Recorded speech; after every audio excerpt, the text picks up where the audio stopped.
دونوں شہروں حیدرآباد اور سکندرآباد کے کئی علاقوں میں آج درجہ حرارت 44 ڈگری سے تجاوز کر چکا ہے اور تلنگانہ کے کئی مقامات پر درجہ حرارت 46 ڈگری سے زیادہ ریکارڈ کیا گیا۔ محکمہ موسمیات اور محکمہ صحت سے انتباہ جاری کر کے عوام کو ہدایت دی گئی ہے کہ وہ بلا ضرورت شدید گھروں سے باہر نکلنے سے گریز کرے اور دھوپ کے اوقات میں گھر میں رہنے کو ترجیح دے۔ تلنگانہ میں آج سب سے زیادہ پیداپلی، جگتیال، سوریہ پیٹ، کھمم، نلگنڈا، منچریال میں درجہ حرارت ریکارڈ کیا گیا اور یہاں کئی علاقوں میں 46.7 ڈگری تک درجہ حرارت پہنچ گیا، جبکہ شہر حیدرآباد کے نواحی علاقے وقارآباد، میرچل، ملکاجگری، رنگا ریڈی کے علاوہ علاقوں میں درجہ حرارت 45.3 ڈگری سے تجاوز کر گیا۔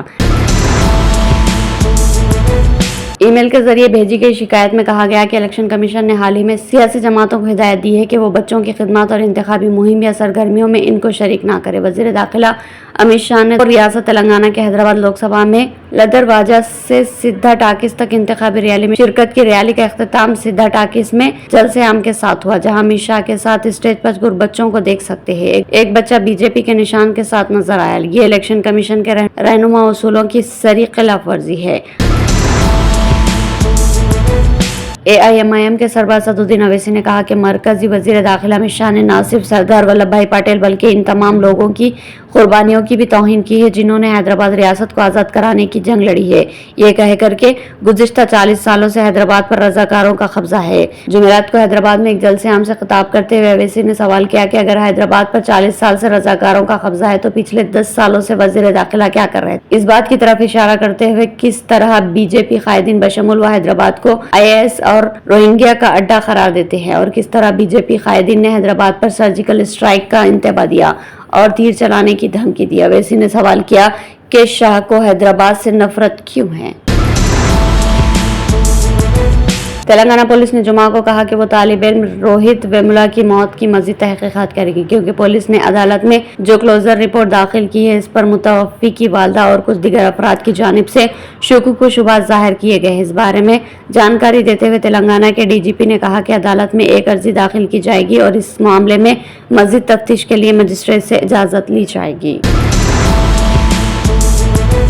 لوک سبھا انتخابات میں تلنگانہ کانگریس نے ریاست کے لیے علیحدہ انتخابی منشور جاری کر کے مرکز میں کانگریس برسر اقتدار آنے کا عوام سے 23 مختلف وعدوں کی تکمیل کا تیقن دیا۔ قومی انتخابی منشور کے علاوہ ریاست کے مسائل پر مبنی خصوصی منشور کی اجرائی کا مقصد نئی تلنگانہ کی ترقی میں مرکزی حکومت کی حصہ داری کو شامل کرنا ہے۔ پارٹی نے ہر گھر کے لیے سولر برقی پلانٹ کے قیام کا وعدہ کیا۔ اس کے علاوہ حیدرآباد میں سپریم کورٹ کی خصوصی بینچ قائم کی جائے گی۔ AICC general secretary incharge Telangana Deepa Das Munshi نے انتخابی منشور کمیٹی کے صدر نشین و ریاستی وزیر D سریدر بابو کے ہمراہ خصوصی منشور تلنگانہ جاری کیا۔ حیدرآباد ڈسٹرکٹ کانگریس کمیٹی کے صدر اور حیدرآباد لوک سبھا حلقے کے کانگریس امیدوار محمد ولی اللہ سمیر نے تاریخی مکہ مسجد میں نماز جمعہ کی ادائیگی کے بعد مکینوں، دکانداروں اور کمیونٹی کے دیگر افراد سے بات چیت کی۔ انہوں نے کہا کہ عوامی رد عمل بہتر تھا، لوگوں نے اپنی شکایت کا اظہار کیا اور حکام کی جانب سے جوابی کارروائی نہ ہونے پر مایوسی کا اظہار کیا۔ بعد ازاں شام کو ولی اللہ سمیر نے چار مینار حلقے میں ایک زبردست روڈ شو کیا جو موسیٰ باولی چوراستے سے شروع ہوا اور کئی علاقے کا احاطہ کیا۔ کانگریس کے سینئر قائدین بشمول P وجے ریڈی، علی مسقطی، مجیب اللہ شریف اور دیگر نے روڈ شو میں شرکت کی۔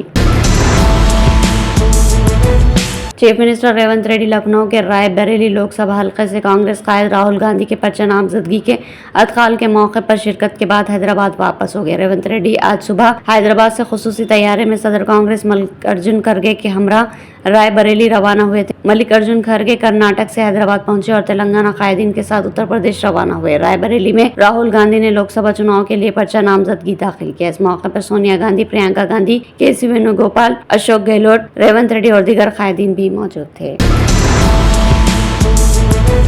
حرمین شریفین میں زائرین کو ہر روز فراہم کی جانے والی سہولتوں اور خدمات بے مثال ہے اور جمعہ کے روز ان خدمات کا دائرہ مزید بڑھا دیا جاتا ہے۔ مسجد الحرام و مسجد النبوی امور کی جنرل اتھارٹی جمعہ کے روز زائرین کے لیے پہلے سے تمام انتظامات مکمل کیے تاکہ آنے والوں کو عبادتوں میں خشوع و خضوع اور روحانی ماحول میسر ہو۔